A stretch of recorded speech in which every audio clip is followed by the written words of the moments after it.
Amigos do canal, tudo bem com vocês? Eu espero que tenha tido um dia maravilhoso. Hoje, um domingo de Páscoa, eu queria ter feito esse vídeo ao vivo, mas passaram coisas e não foi possível fazer.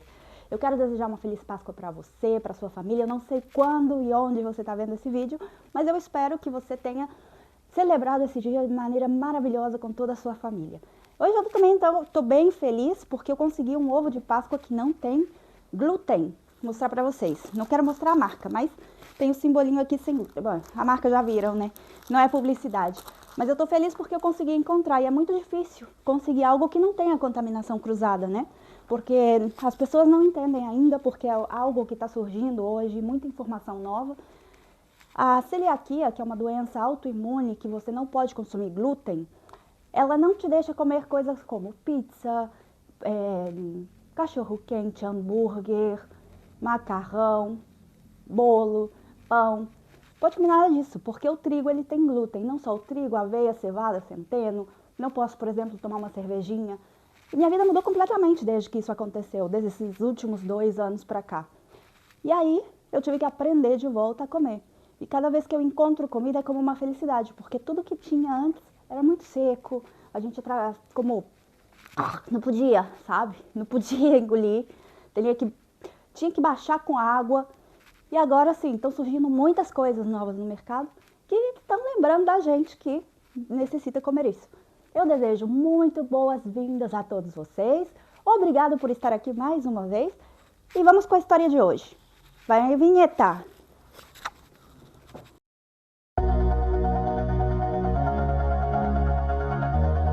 Sabe que eu sempre estou postando coisas sobre viagem, porque foi o que me ajudou assim a cuidar da minha saúde mental, um problema que eu já trato há quase 20 anos. E muita coisa tem mudado. Então eu quero trazer para vocês toda a alegria que eu consegui ao longo da minha vida, que vocês também consigam na vida de vocês, se você está precisando de uma mão e de uma ajuda. E hoje eu vim trazer uma história que ela é real. Ela aconteceu na minha família, mais bem dito com a minha própria mãe. E é assim, gente, mais ou menos na década de 70, 80, minha mãe era muito jovenzinha, tinha aí entre 16, 18, 20 anos. E uma das diversões que a gente tinha, porque sou de Minas Gerais, né? Sou de BH, Belo Horizonte, e a gente ia para a cidade do interior. Até hoje é assim, mas muita coisa já mudou, os tempos mudaram, né? Mas naquela época dela, não tinha GPS, carro era um luxo, não tinha celular, as pessoas se comunicavam abertamente, assim, uma coisa que é muito rara hoje, né? Com você conversar com outra pessoa. Isso acontecia naquela época. E minha mãe tinha muitos amigos. E uma amiga dela convidou ela para ir passar um descanso, um fim de semana, numa cidadezinha de interior, quando ia ter uma festa. E minha mãe, muito jovem, festeira, óbvio que aceitou ir. E eu vou contar para vocês o que aconteceu nessa viagem. Vocês não vão acreditar.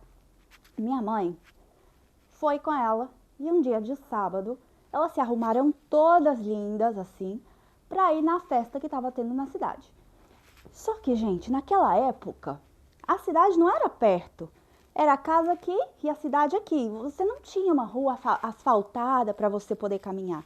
Era uma rua de terra, terra vermelha. Tanto é que quando elas se arrumaram, elas levaram um sapato, o sapato da festa, elas guardaram dentro de uma sacolinha, de uma bolsa. E o sapato para elas andarem na rua de terra era outro. E nesse lugar, nessa cidadezinha, que estava ela e a amiga dela, tinham 2 caminhos para chegar na cidade. Um caminho que era mais longo, mais demorado, que dava mais volta, e um caminho que era cortar caminho. E óbvio que todo mundo escolhe o caminho mais longo, né? Por que será? Bom, o caminho mais curto não tinha muito movimento, mas o caminho longo era onde estavam as lojas, onde as pessoas costumavam passar de verdade. Porque o caminho curto passava por uma fazenda. E muita gente da cidade não gostava de passar por aí. Elas falaram, não tem medo de nada, é pura coisa, puro conto, né? Coisa de cidade do interior, esse povo da roça que tem medo, era o que ela dizia. Eu cresci escutando ela falar isso, tá, gente? Eu tô repetindo as palavras dela. E aí, elas se arrumaram todas, o sapatinho para andar na rua de terra e foram caminhando. No meio do caminho, elas chegaram perto da porteira da entrada de uma fazenda. E havia um senhor com um chapéu assim meio baixo que falou para elas boa noite. Elas ficaram com um pouco de medo, decidiram apertar o passo, mas foram rápido pensando que era algum capataz, algum capanga lá que cuidava da fazenda que estava ali tomando um descanso. Apertaram o pé mais que depressa e foram caminhando rumo à cidade. Chegaram na cidade até esbaforida porque tiveram um pouco de medo, claro, duas jovenzinhas aí andando sozinhas no meio do nada, né? Gente, elas foram, desfrutaram a festa e tudo mais. Chegou o momento de voltar para casa. Detalhe que naquela época as festas eram matinês. Começava como 4 horas da tarde e terminava como 10 horas da noite. E sendo no interior, as pessoas dormem cedo. Então, assim, não demorava muito, não era uma festa muito longa, né? Então, elas tinham que voltar. Como elas não conseguiram carona na festa, tiveram que voltar caminhando. Entre no caminho longo, que agora estava deserto, e no caminho curto, ela falou, já que vamos correr risco, vamos passar por dentro da fazenda de novo. E aí foram as duas. Quando elas estavam voltando, e estavam aproximando de volta da porteira da fazenda, do caminho curto, elas olharam e viram que o homem ainda estava lá. E o homem estava mais ou menos do mesmo jeito, encostado assim no portão da entrada, que é a porteira, né? Com a cabeça baixa, um chapéu, e quando elas vão passar, elas já ficaram com mais medo. Então, uma olhou para a outra e falou, o que a gente faz? Se esse homem estava esperando a gente, se ele vai seguir... Aí elas falaram, vamos buscar alguma coisa para defender. Qualquer coisa, somos 2 contra 1 e metemos o pau nele. Elas procuraram aí no caminho, já olhando onde tinha uma pedra, onde tinha um pedaço de pau, e foram indo nos seus caminhos. Quando elas vão acercando assim do homem, chegando perto do homem, o homem não olha para elas, na verdade, né? Com o mesmo chapéu baixo, fala boa noite.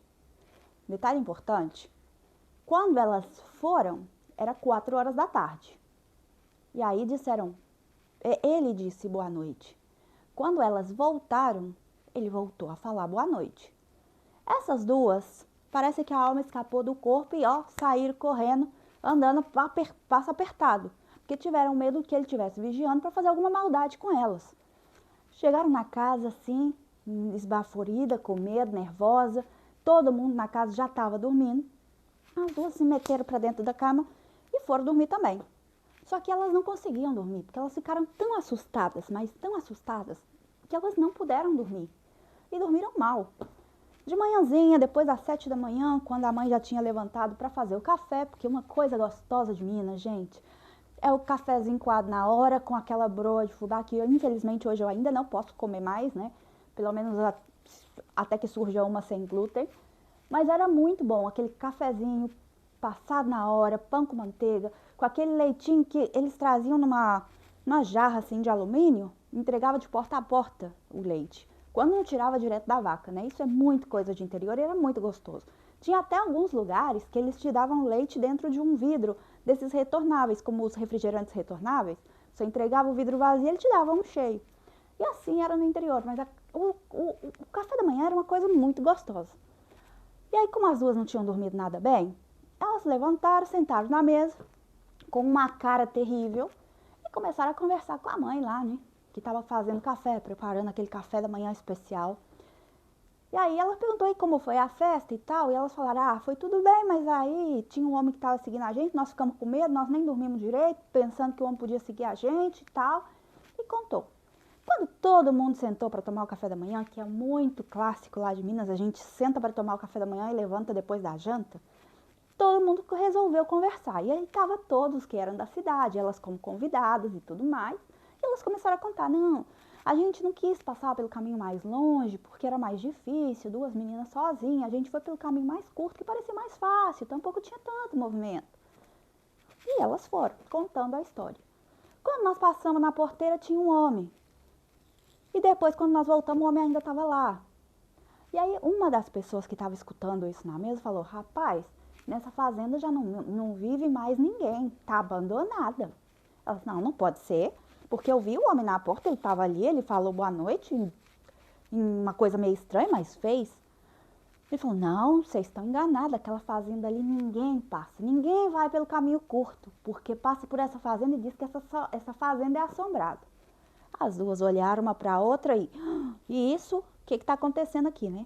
E aí eles contaram a história da fazenda.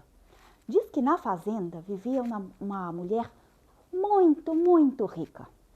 Muito. O marido dela já tinha falecido e ela ficou sozinha com os empregados cuidando daquele lugar enorme que tocou a ela cuidar. Diz que ela tinha um quartinho onde ela criava um bicho que eles pensavam que era um boi. E ninguém entrava nesse quartinho, absolutamente ninguém. Fazia uns barulhos estranhos, os empregados nunca ficavam porque tinha medo. E aí, a única pessoa que entrava para limpar era a dona da casa. Entrava, limpava e depois, para servir comida, tinha uma portinha embaixo da porta, que eles passavam por debaixo da porta a comida e aí deixava. Mas não sabia que bicho estava lá dentro, não sabia o que acontecia ali. Isso foram muitos anos passando. Até que um dia, era o fato que a mulher não estava, não aparecia mais em lugar nenhum e tal. Quando foram ver, encontrar a mulher, já estava morta em cima da cama desde muitos dias. Na cidade se comentou que ela criava um boi, que esse boi tinha comido ela e que ele morreu também em cima da cama com ela dentro. E várias outras histórias diziam que não era um boi, que era o capiroto, diziam muitas coisas. Na verdade é que ninguém sabe até hoje que era que estava atrás daquela porta. A única coisa que eles sabem é que quando foram na casa que encontraram o corpo da senhora em cima da cama já desfalecido, a porta dessa casinha estava trancada. E aí eles falaram, bom, se está trancado, tem que ver o que aconteceu ali, porque ela já estava morta há muitos dias e o estado de decomposição já estava avançado. Então se tinha algum bicho também devia estar morto lá dentro. E aí eles arrombaram a porta para abrir. Não havia absolutamente nada lá dentro. Era um simples quarto vazio. O que ela servia, o que ela fazia, ninguém sabia contar. E a morte dela foi algo muito misterioso que repercutiu na cidade e ninguém mais queria passar ali. Diziam que o lugar era assombrado, que via gente, que passavam coisas e ninguém queria cercar daquele lugar. E elas, escutando tudo aquilo, falaram, quem será esse homem? E aí surgiram várias teorias, né? Que era o homem que estava trancado dentro do quartinho, que o homem, na verdade, era um guardião do mundo, né? Do outro mundo, do além. E elas falaram, muito estranho, porque era 4 horas da tarde, ele nos disse boa noite. E aí eles falaram, vocês não viram gente desse mundo. Com certeza vocês viram algum fantasma da fazenda. E dizem que por muitos anos seguiu dessa forma e até hoje tem algo estranho por lá. Agora eu pergunto para vocês, o que vocês acham? O que será que tinha de trás daquela porta? Deixa aí nos comentários, porque eu quero saber a opinião de vocês. Minha mãe morreu sem saber o que era, mas com muito medo e contando essa história a vida inteira. Agora eu espero que vocês possam ajudar a desvendar esse mistério. Se você é dessa cidade, conhece essa história, comenta aí pra gente saber. Porque eu até hoje quero saber o que houve nesse lugar de verdade, se está abandonado, o que está acontecendo hoje depois de tantos anos, tá bom? E agora eu deixo vocês, eu mando um super beijo, obrigada novamente por estar aqui.